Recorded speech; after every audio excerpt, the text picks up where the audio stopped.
You wouldn't believe how this case takes a turn. First off, the blood matching merely proves that Alan was indeed. The police and forensics are incompetent, unable to tell if a third party was present. Also, the 78 stab wounds on the victim, uncertain if inflicted by the same person.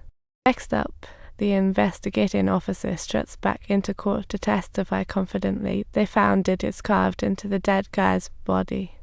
Let's be real. Who doesn't have a few faces?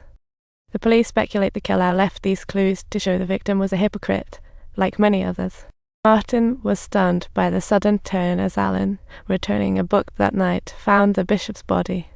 So furious, Martin rushed to the prison to confront Alan, asking if he'd marked the book. Alan boldly claimed he hadn't read the book. After all, many had access to the dead man's library. Left with no choice, Martin had to seek other leads, because if this case fell apart, he'd be in hot water.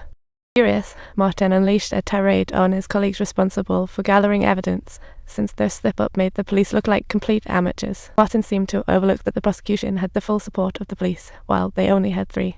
Then, the female assistant spoke up, stating all evidence pointed to Alan. But Martin didn't even glance at it, and insisted Alan wasn't the killer, claiming this failure was no one's fault. Soon after, Martin and his assistant tracked down Alex, who fled that night in hopes of turning this trial into their last glimmer of hope. The greater the hope, the bigger the disappointment. Faced with Martin's questioning, Alex said he knew nothing of the bishop's murder. He confessed that he went to Alan's place just to find and destroy a certain videotape. But what this tape reveals is far more shocking. Victims Alan, and his girlfriend Linda were coerced into filming all sorts of messed up footage. Martin was flabbergasted, nearly dropping his jaw. But he pressed on, asking Alex why he was in Alan's room. Alex said he thought Alan killed the bishop after accessing that tape, which is why he went to find it, only to discover it wasn't in Alan's room at all. When Martin mentioned Linda, Alex simply shrugged, admitting he had no clue where she was either. Everything was turning into a tangled mess.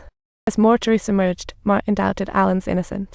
To verify Alex's truth, he returned to the crime scene. He stealthily swiped a videotape from the victim's room, and upon returning to the office, what he saw was downright shocking. Well, that gave Alan enough motive for murder. Martin stormed to the prison, furious, demanding to know why Alan lied. When Alan realized Martin had seen the tape, he suddenly lost it, turning into a whole different person.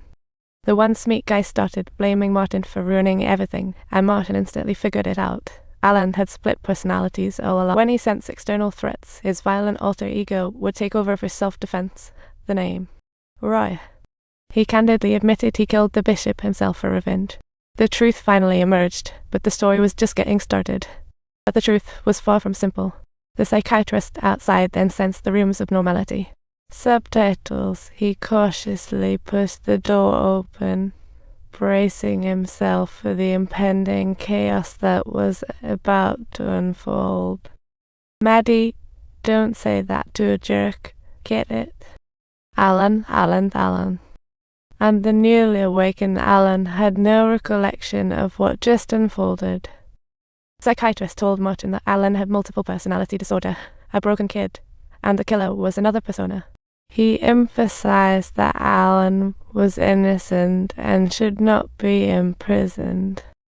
Then the doctor claimed he could testify in court to prove Alan had a mental illness, but that would mean Alan's body killed the bishop.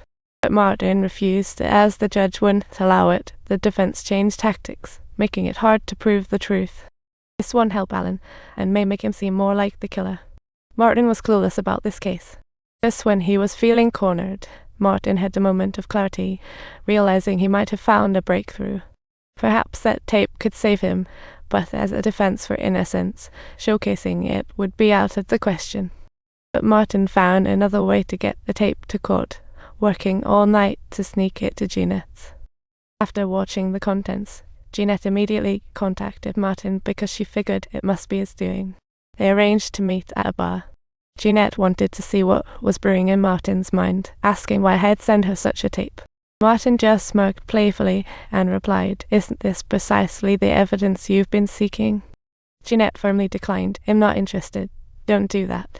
But the next day in court, she still used the tape as ever. She didn't submit the tape directly. Instead, she had Martin's assistant testify. Through his testimony, she relayed the tape's contents and indirectly showed it was Martin's source, putting him on high alert. At this point, Martin just wanted everyone to know Alan was innocent, so he called in the psychiatrist as a witness, not for a win. The psychiatrist testified in court that Alan suffered abuses since childhood, developing an alternate personality for self-defense. All the misdeeds were perpetrated by the violent alter ego. Roy, the real criminal, was not Alan. Yet, this claim stoked outrage in the courtroom. Everyone could tell it was an attempt to absolve Alan using mental illness. More importantly, the psychiatrist wasn't even a specialist in that area and had no forensic experience. His testimony lacked any credibility.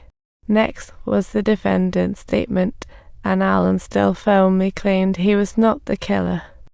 He saw the bishop as a reborn parent, no hatred despite being in those videos. When it came to the existence of Roy's alternate personality, Alan was completely in the dark, since he would lose his memory every single time there was a switch between personalities.